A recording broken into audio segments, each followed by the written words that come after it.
Mga esterong puno ng basura, mga kanal na barado o mga lugar na marurumi. Yan ang target na ayusin at linisin ng isang grupo ng magkakapatid mula sa Bulacan. Nagmula lang sa simpleng linis challenge sa kanilang tahanan, ngayon ilang mga barangay at lugar na sa Bulacan ang kanilang nalinis at muling nabigyan ng pagkakataong magamit muli. Wala mang malalaking makinaryang panglinis. Baon naman nila ang buong pusong makatulong sa kapwa at ang mga katagang iniwan sa kanila ng kanilang ama. Sila ang mga tinaguriang Estero Rangers, ang mga masisipag na anak ng kalikasan. Ating kilalanin at pasalamatan ang 4 Santos Brothers. Hello. Hello po, ma'am. I'm so excited to meet you. Kami din po. Thank you naman na pinagbigyan nyo kami na dumating kayo dito. Siguro kung pipiliin ko na top 3 na mga hinahangaan ko, yung mga katulad nyo na gagawa ng isang bagay na sa tingin ng ibang tao, mabaho, madumi, lahat na, yun na yun. Yung ginawa nyong pagpupulot ng basura dun sa mga estero. Kinikilabutan ako dun sa napapanood kong video na nung mga ginawa nyo. Thank you, Lord, sa mga katulad nyong magkakapatid. The 4 Santos Brothers. Thank you po. Sino ba sa mga magkakapatid ang talagang yung may isa ba sa inyo nagsabing talagang siyang unang nag-idea or lahat kayo sabay-sabay niyong napag-isipan? How did it all begin? Nagsimula po yun sa ma'am sa sa bahay po namin na Linis challenge po. ayun, naglinis challenge po kami yun eh. Tapos gumawa po kami. Pero within the family or Kaming 4 lang po muna. Sa bahay po namin yun. sa bahay? Ano, kwarto-kwarto? O ganun po. ikaw dyan? Opo, kusina, bahay, ganun. Tapos gumawa po kami ng dice noon. Tapos nakasulat po yung mga pangalan namin magkakapatid, 4 po yun. Tapos kung sino tumapat, siya po yung gagawa ng gawaing bahay na to. So, kunyari, luto, linis, Opo, ganun laba, po. ganon. Tapos Napag-tripan po namin ganun lang. Tapos in-upload po namin sa Facebook, hindi okay lang po. May mga nanood po. Tapos yung lola po namin is nagpatulong pong linisin yung likod bahay niya. Kasi po yung likod po ng bahay ng lola ko po is likod yung sapa. Okay. Tapos punong-puno po yun ng mga kangkong, basura, ganun po. Tapos Okay na sana kung kangkong lang no? Pero Opo, kangkong madali-dali tsaka po. basura. Tapos yun po yung Halo-halo na po yan.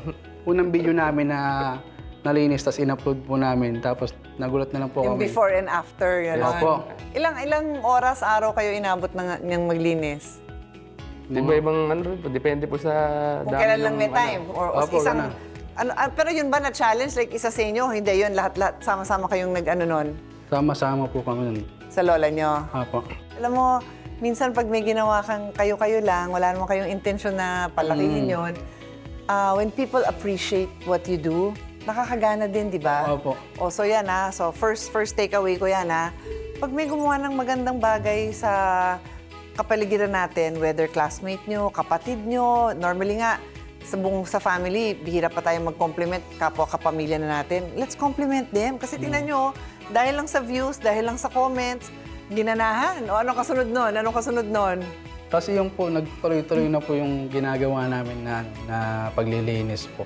Tapos kada po may mga spot po kayo makikita. May group chat po kami noon. Schedule na lang po namin kung kailan.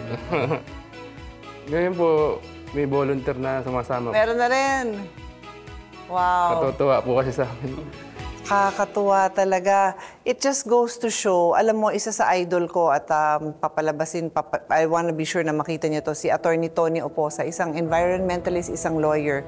Yung nag-hearing kami sa Sustainable Development Goals sa Senate just the other day. And we've been working together for parang 10 or 15 years na. Tapos naalala pa nga niya na nung bagong mayor pa lang si Mayor Lani Cayetano, pinakita niya na yung simpleng bagay na pwedeng gawin na iwas baha. At yun susundan mo lang yung natural na terrain ng isang barangay, tapos doon magbutas ka doon. Kasi kumbaga titingnan mo yung nung hipa tayo naging urbanized, di ba yung mga streams, tutuloy din yan sa river di ba? So ito, gagawa ka ng man-made catchment. Tapos pag hinukay mo yon, doon tutuloy yung tubig. Ngayon, pag hinarangan mo yon, nagawa niya ng bahay dyan o patay. Kasi saan pupunta yung tubig? Wala na, yun na yung baha. But the point is, just like you, kahit sino pwedeng gumawa nun. Hukay lang yun, butas lang yun para doon pumunta yung tubig. Yung sa inyo din, it starts with isang kalat, dalawang kalat, yung kalat na ng buong bahay, kalat na ng buong barangay. lipunan. Tanong, ano yung pinakamadalas na nakikita niyong klase ng basura? Plastic bottle po sa mga Bottle. cups, yung mga ganun.